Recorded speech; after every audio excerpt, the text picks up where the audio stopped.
to the Power Zone Sports Podcast. Today we're going to be talking about lots of stuff, including a mass exodus from Oakland, and new Cy Young Award winners in baseball, and your most valuable players have been announced. Please like and subscribe to this wonderful podcast, and I'll give this podcast to my brother. Well, the award winners for the Major League Baseball season have been announced. Mookie Betts is the winner of the American League Most Valuable Player Award. Of course, the world champion Boston Red Sox, Mookie Betts, deserves the honor. First MVP award in the National League MVP award, Christian Yelich of the Milwaukee Brewers. Both players winning their first career Most Valuable Player awards. And Christian Yelich, who caught fire late in the season to help the Brewers dethrone the Cubs, and the Brewers made it all the way to the National League Championship Series before being eliminated by the Dodgers. And Mookie Betts, not only did he win a batting title, but he also had at least 30 home runs and stole 30 bases. And he just had an incredible season. And good for him to get the MVP award. And as much as I may have felt that Javier Baez of the Cubs deserved the National League Most Valuable Player honor once the Cubs were eliminated from winning the division, and then the very next night eliminated with the wild card game, that's kind of when I felt Javier Baez's MVP chances went out the window. Which is too bad. Javi Baez had a great year too, but Christian Yelich and the Brewers just caught fire in September. They just caught lightning in a bottle and rode that all the way to the National League Championship Series. So congrats to Yelich, congrats to Mookie Betts, who had a great season in his own right. Although Mookie Betts won the MVP award, and the Boston Red Sox all got to celebrate together as the Red Sox won the World Series. Once again, Boston is on top of the baseball world. Mookie Betts, your American League Most Valuable Player. So we got the MVPs out of the way for the baseball season 2018. The Cy Young Award winners were also announced, and in the National League it should be no surprise Jacob deGrom of the New York Mets winning the National League Cy Young Award winner, and a best ERA in Major League Baseball of 1.70 for 217 innings. And it's pretty crazy because the Mets finished 14-18 in Jacob deGrom starts, and he finished with a 10-9 record. And that's the fewest wins by any starting pitcher to win the Cy Young Award.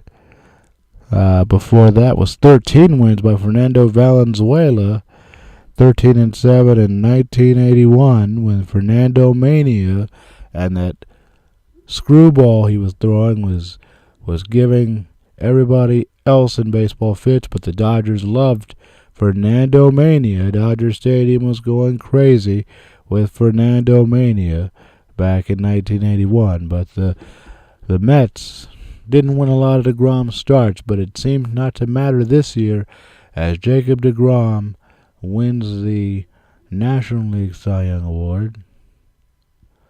And the American League winner is Blake Snell of the Tampa Bay Rays. And Blake Snell, he led the majors with 21 wins.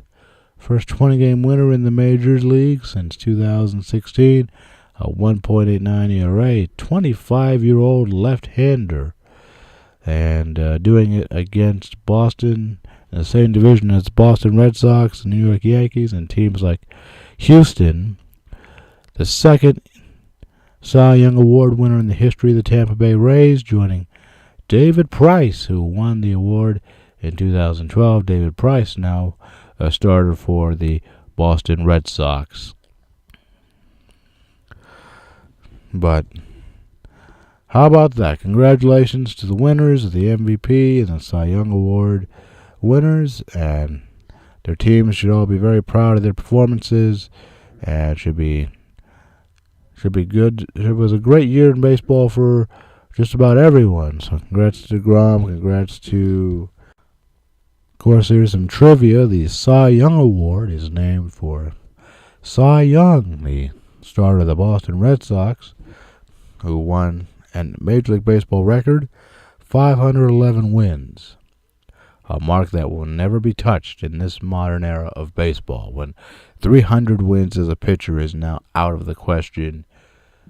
500 wins, that will never be touched, will never even become close to being approached. An incredible mark for a bygone era of baseball, when pitchers would pretty much start every day. Couldn't possibly have thrown in the hundreds like a lot of them do now. But Cy Young was a great starter in his own right, and he should be remembered as one of the greatest to ever play the game.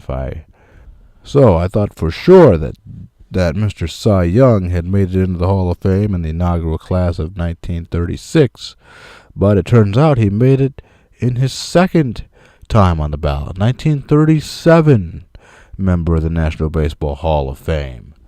Unbelievable.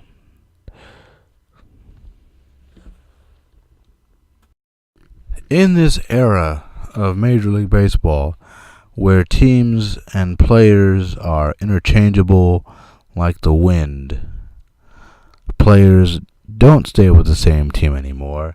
They don't love the team anymore. They love the team that will offer them the most money in free agency. We had a retirement in baseball today, this season, that will mark the end of one of the great underrated careers in baseball. Joe Mauer, 15 seasons with the Minnesota Twins, and he announced his retirement from the game 3 years ago. And Joe Mauer had one of the great seasons in baseball, had one of the great careers in baseball, and over 15 years, 2,000 hits in his career, 143 home runs in his career. Joe Mauer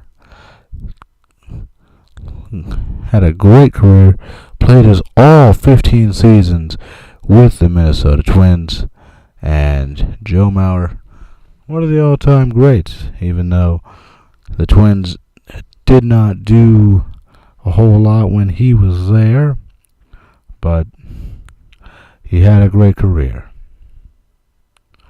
15 seasons, 6 All-Star games, he won 3 Gold Gloves, 3 batting titles, and 2,123 career hits, all with his hometown Minnesota Twins.